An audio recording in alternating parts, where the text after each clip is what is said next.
Gran Turismo is directed by Neill Blomkamp and is sort of a video game movie, but also not really a video game movie. We'll talk about that in just a second. The film is based on the unbelievable, inspiring true story of a team of underdogs, a struggling working-class gamer, a failed former race car driver, and an idealistic motorsport exec who risk it all to take on the most elite sport in the world. But before we get into the rest of the review, I do want to give a special thank you to the sponsor for this video, Factor. Factor makes meeting your nutrition goals easier than ever by delivering fresh, never frozen, dietitian-approved meals right to your doorstep. Their team of gourmet chefs create each meal using only ingredients with integrity to help you feel your best all day long. If you're too busy with your end of summer goals to cook and you want to make sure you're eating well, with Factor you can skip the extra trip to the grocery store and the chopping, prepping, and cleaning up too, while still getting the flavor and nutritional quality you need. Factor's fresh, never frozen meals are ready in just 2 minutes, so all you have to do is heat and enjoy, then get back to crushing your goals. And with Factor you can rest assured you're making a sustainable choice.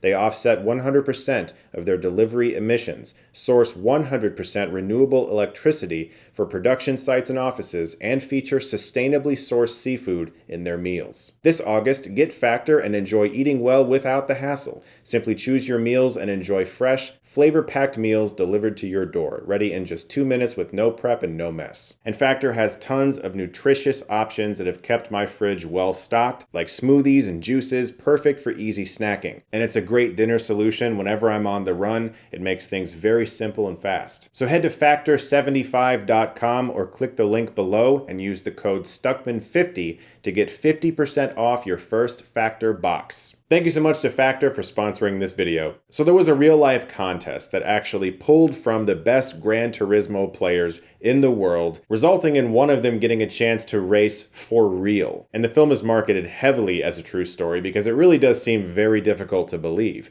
But it happened. When I first heard that there was a Gran Turismo movie coming out, I immediately thought of the fact that Twisted Metal is now a show on Peacock, and I was also remembering the Need for Speed movie with Aaron Paul. And as it turns out, Gran Turismo is technically kind of a video game adaptation in a way, but also not really, because the game itself is a racing simulator. It's designed to be a very accurate racing simulator.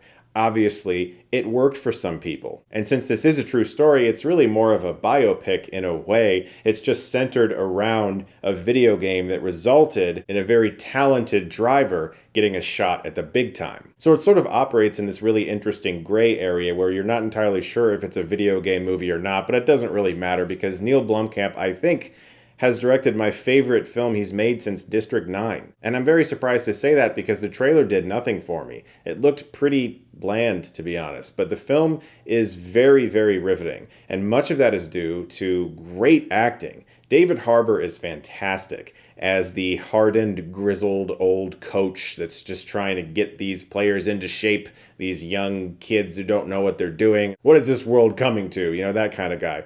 And that's one of my favorite aspects of the film, actually, is the notion of a different view of an underdog. Because in a film like, say, Rocky, you have someone who's trained all of his life actually boxing to get to a point where he gets that shot. This is different, though, because the players in this movie, while they're amazing at the game itself, they haven't really been on a race car track before, at least the way that they are eventually asked to in the film. So they've been racing their whole lives, but in a very different way in the safety of their bedroom. They have yet to experience the G-force that a driver would in real life. They have yet to experience an actual crash. They can press the reset button if they screw up, but not when they're actually on the track. And that unique approach to the underdog story made this film stand out. Yes, it follows very similar beats we've seen before. The lead character, Jan Mardenborough, has a father who doesn't see any hope or future in what he's trying to do, who, by the way, is played exceptionally by Djimon, who I love, and every time he shows up in a movie, he's a standout.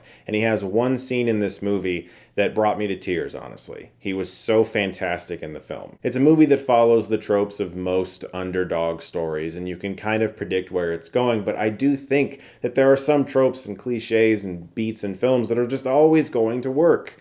There are things I'm always going to feel for if the movie is well crafted, and Neill Blomkamp does a fantastic job with the characters presenting people that feel real, piling obstacles on his protagonist while also filming some incredible racing sequences. Probably the best I've seen since Ford v Ferrari. Orlando Bloom is also really good in the film, and I haven't seen him in something for a while, which was great. And I'm so sorry if I screw his name up, but Archie Madekwe, who plays the lead, kept the movie feeling grounded and real. His performance was excellent. I felt the highs and lows of his life very well. He was a great presence on the screen. And I also like how the movie challenges that old stereotype that all gamers are just overweight nerds who live in their mom's basement and don't contribute anything to society. I have my own basement, thank you very much. Because my generation, when we were young, we dealt with the way video games were viewed by society, by our parents, and by our grandparents, that it was just this horrible thing that was going to destroy everything and melt children's brains. And now it's a lot more accepted because parents who have kids are playing video games too now. I mean, I'm playing video games. My kids watch me play Pikmin 4 right now. It's fun. They love it. And I like that we're getting films that show how a game, or in this case, a racing simulator, as the character sometimes corrects people in the movie, can actually teach someone how to do something in real life and do it very well. Gran Turismo is a crowd pleaser all the way. It's designed to make the audience clap and get excited and feel emotional at certain points. We've seen tons of films that follow a similar story structure, and it is odd for Neill Blomkamp to take a movie like this because it seems like he does try to do things that are completely the opposite of what a crowd-pleasing mainstream film generally feels like. But he didn't take this project and then just walk home with a paycheck. He does a lot of really innovative things with the racing sequences, some very fun visual effects that showcase how Jan's brain is when he's in his car. Sometimes you see the car split apart into all the different pieces, how he's picturing all the different bits of machinery in the car and how they work and how he can utilize them to win the race. It's a very exciting film and way, way better than I thought it would be. Critics are not being nice to it. I don't know what's going on right now. I don't feel that way at all. I thought this was a very exciting and fun movie, and if you're a fan of the games, definitely check it out. But if you just like good sports films, check it out. Guys, thank you so much, as always, for watching. Look forward to more videos very soon, and if you like this, you can click right here and get Stuckmanized.